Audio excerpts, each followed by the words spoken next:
Là où il y a une société, il y a du droit. La justice est une inspiration de toutes les sociétés, de tout humain, de tout groupe social. Ainsi, là où il y a une société, il y a des droits et devoirs qui apparaissent comme inhérents à toute société, aussi rudimentaire et simple qu'elle soit. Auditeurs et auditrices de la 104.8 FM, Radio Maria émettant depuis le diocèse de Yamoussoukro, bonjour. Vous suivez à nouveau votre émission Mon quart d'heure du droit avec notre experte Maître Koné Nadège et Marilyn Gloria Bailly, votre humble servante au microphone. Le thème d'aujourd'hui est le suivant, la notion de testament. Bonjour Maître. Bonjour chers auditeurs, bonjour Maria. C'est toujours avec plaisir que je te retrouve pour partager un quart d'heure sur un sujet de droit. C'est toujours un plaisir d'être en votre compagnie. Vous avez décidé aujourd'hui de nous parler de la notion de testament. Mais avant tout, vous tenez à nous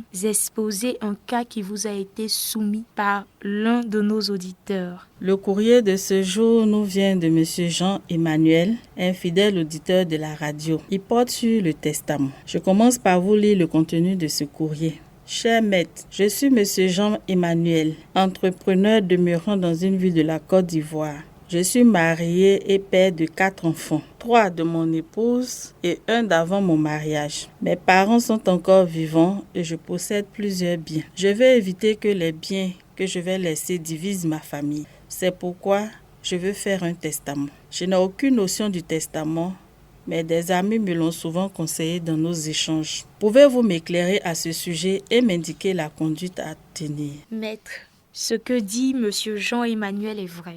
On entend souvent parler de testament, mais à vrai dire, on n'en sait pas grand-chose. Dites-nous, c'est quoi le testament?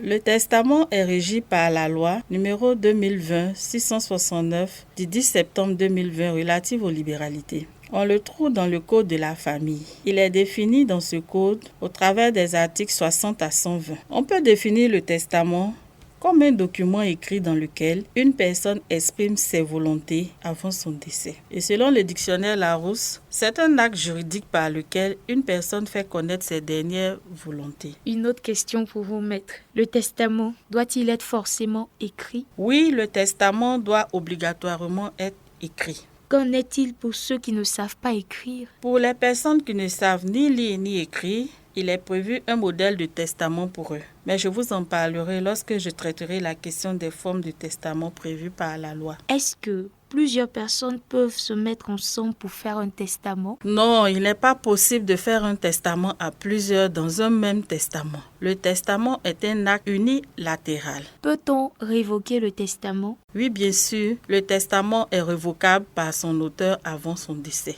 Si vous établissez un testament, vous avez toujours la possibilité de le révoquer, de le modifier jusqu'à ce que vous décédez. Combien de types de testaments existent-ils alors? Il existe 3 types de testaments qui sont le testament holographe, le testament par acte public et le testament mystique. Pouvez-vous, maître, nous définir ces 3 modèles de testament, s'il vous plaît? Le testament holographe, c'est celui qui doit être établi par une personne qui sait lire et écrire parce que pour être valable, il doit être écrit en entier, il doit être daté et il doit être signé de la main du testateur, c'est-à-dire de la main de celui qui l'établit. Il n'est assujetti à aucune autre forme. C'est la seule obligation qu'il faut respecter. Ensuite, il faudra le remettre au notaire pour en faire la conservation jusqu'à son décès. Il sera ouvert au tribunal après le décès du testateur ou de celui qui l'a établi. Avant d'être mis en exécution, le testament est présenté au président du tribunal ou de la section de tribunal dans le ressort duquel la succession est ouverte. Ce testament est ouvert s'il est cacheté. Le président dresse un procès-verbal de la présentation de l'ouverture et l'état du testament dont il donne le dépôt entre les mains d'un notaire par lui commis ou du notaire qui en avait fait la conservation. Pour expliquer cette partie, on peut simplement dire que le testament holographe, il faut pouvoir le rédiger en entier, il faut le rédiger, il faut le dater, il faut le signer. Il n'y a pas d'autre forme d'obligation. Voilà. Et s'il manque par exemple la date, il ne sera pas valable. S'il n'est pas signé, il ne sera pas valable.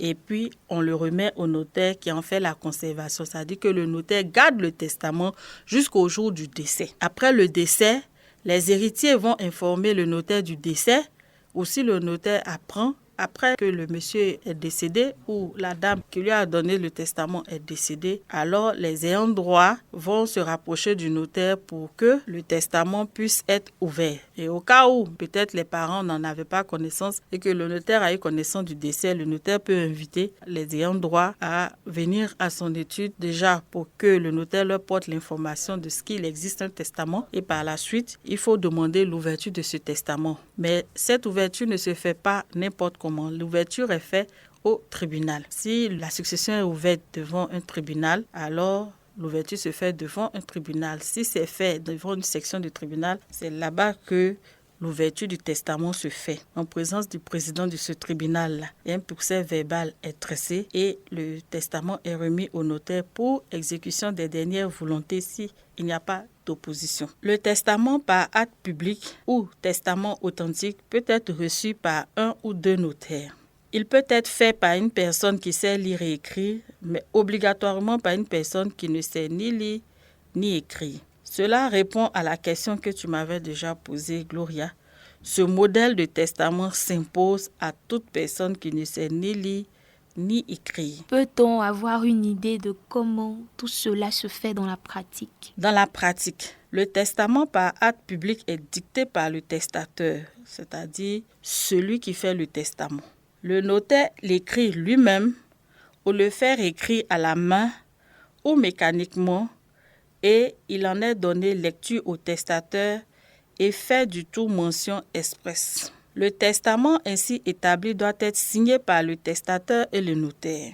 Si le testateur déclare qu'il ne sait ou ne peut signer, il sera fait dans l'acte mention expresse de la déclaration ainsi que de la cause qui l'empêche de signer. Si le testament par acte public est reçu par deux notaires, il leur est dicté par le testateur. L'un de ces notaires écrit lui-même ou le fait écrire à la main ou mécaniquement.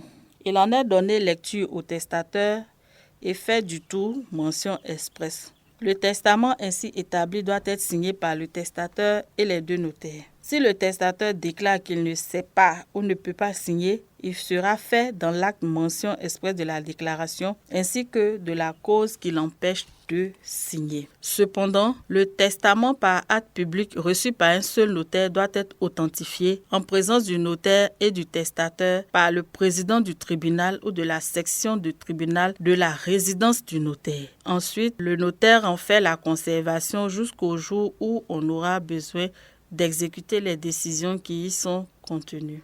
Ici, pour dire plus simplement que le testament par acte authentique, c'est celui que le notaire rédige. Vous voulez faire un testament, vous ne savez pas écrire, vous ne savez pas lire, alors vous venez voir le notaire et puis vous lui expliquez en fait ce que vous voulez. Donc tout ce que vous allez dicter au notaire, le notaire peut l'écrire à la main, le notaire peut taper à la machine ou peu importe le moyen utilisé, mais le notaire va matérialiser cela par écrit.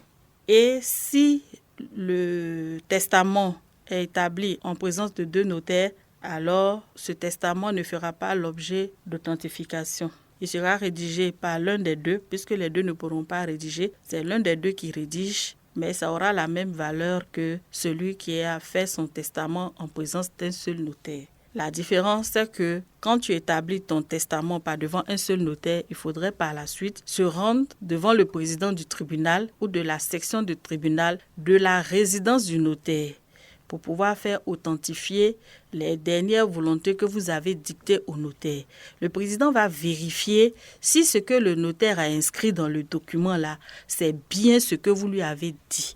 Le président va poser des questions, il va vous interroger pour s'assurer que ce qui est marqué dans ce testament-là, c'est bien vos dernières volontés. À partir de ce moment, le président va authentifier ce testament et on va le garder. Le notaire va le garder jusqu'à ce que, après le décès, on puisse le ressortir pour maintenant demander l'exécution du contenu de ce testament. Je crois que nous en arrivons au dernier type de testament maintenant, maître. Le troisième type de testament que nous allons aborder, effectivement, il s'agit du testament mystique. Pour faire un testament mystique, il faut déjà savoir lire. Rédiger le testament et le ranger dans une enveloppe, le fermer, le sceller et le cacheter. Le testateur doit être accompagné de 2 témoins qu'il choisit lui-même pour se rendre chez le notaire. Une fois chez le notaire, le testateur présente l'enveloppe close, cachetée et scellée, et il déclare au notaire que le contenu de son enveloppe, c'est son testament. Il doit aussi indiquer s'il est signé par lui, écrit par lui ou par quelqu'un d'autre, en affirmant dans ce dernier cas qu'il a personnellement vérifié le libellé. Il indique dans tous les cas le mode d'écriture qu'il a employé. Est-ce qu'il a écrit à la main ou c'est à l'ordinateur ou si c'est quelqu'un qui a écrit pour lui. Donc, quand la loi fait obligation au testateur de vérifier personnellement le libellé, c'est pour dire qu'il faut savoir lire. Donc, si tu ne sais pas lire, comment est-ce que tu vas vérifier le libellé? Donc, il faut savoir lire pour pouvoir confirmer que ce qui est marqué dans ce testament-là, c'est bien votre dernière volonté. Le notaire dresse alors à la main ou mécaniquement, ça dépend, sur l'enveloppe le procès-verbal des déclarations du testateur et porte la date et l'indication du lieu où il a été passé, la description du pli et de l'empreinte du sceau et mention de l'accomplissement de toutes les formalités ci-dessus. Donc le notaire qui reçoit une enveloppe close, c'est-à-dire une enveloppe qui est déjà fermée, scellée, à qui la personne qui lui remet dit que c'est son testament, le notaire prend l'enveloppe et il dresse sur cette enveloppe-là un procès verbal. Et dans ce procès verbal, il indique comment est-ce que l'enveloppe lui a été présentée et il renseigne la date, l'indication du lieu où tout ça s'est passé. Il décrit le pli, décrit l'enveloppe, la forme, la couleur et tout. Et puis, le PV est signé par le testateur lui-même, par le notaire et les 2 témoins que le testateur a envoyés chez le notaire. Si le testateur ne peut pas signer, alors il est fait mention de la déclaration qui en est faite et du motif pour lequel il ne peut pas signer. Alors, mais quelle suite donner à un testament mystique qui ne respecte pas toutes les conditions que vous venez de citer? Est-ce qu'il sera annulé ou pas? Dans le cas ou dans l'hypothèse où toutes les formalités légales que je viens de citer ne sont pas respectées, ce testament mystique-là sera nul comme tel. C'est-à-dire qu'il ne sera pas considéré comme testament mystique, mais il ne sera pas aussi annulé. Il sera considéré comme un testament holographe. Le premier modèle de testament dont j'ai parlé tout à l'heure. Donc, il sera considéré comme un testament holographe. Et si toutes les conditions requises pour sa validité comme testament holographe sont remplies, c'est-à-dire même pourquoi on considère que c'est un testament holographe, il faudrait qu'il remplisse encore les conditions du testament holographe. Un Ivoirien vivant à l'étranger peut-il faire un testament? Oui, Gloria. Un Ivoirien qui se trouve en pays étranger peut faire un testament holographe ou par acte authentique, dans les formes prévues dans ce pays pour l'établissement de tels actes. Le testament fait en pays étranger ne peut être exécuté sur les biens situés en Côte d'Ivoire qu'après avoir été enregistré au service compétent de l'administration fiscale du domicile du testateur, s'il en a conservé un, ou au service de l'administration fiscale de son dernier domicile connu en Côte d'Ivoire. Et si le testament mentionne des immeubles, c'est-à-dire des terrains, des maisons qui lui appartiennent, il doit aussi être publié à la conservation de la propriété foncière et des hypothèques du lieu de situation de chaque immeuble. Donc, un Ivoirien qui vit à l'étranger peut faire un testament holographe comme authentique dans les formes prévues dans ce pays. Ça veut dire que si vous vous retrouvez dans un pays qui n'est pas la Côte d'Ivoire et que vous voulez faire un testament holographe, par exemple, vous êtes obligé de vous conformer aux règles de ce pays. Donc, vous ne dites pas que comme je suis ivoirien et voyez ce que la loi ivoirienne dit, donc je vais faire comme ce que la loi ivoirienne dit. Non. Si vous vivez dans un pays étranger, vous vous conformez aux lois de ce pays étranger. Donc, vous vous informez sur la procédure et puis vous agissez comme tel. Merci, maître. Nous sommes au terme de cette émission liée à la meilleure connaissance de quelques notions en droit des successions.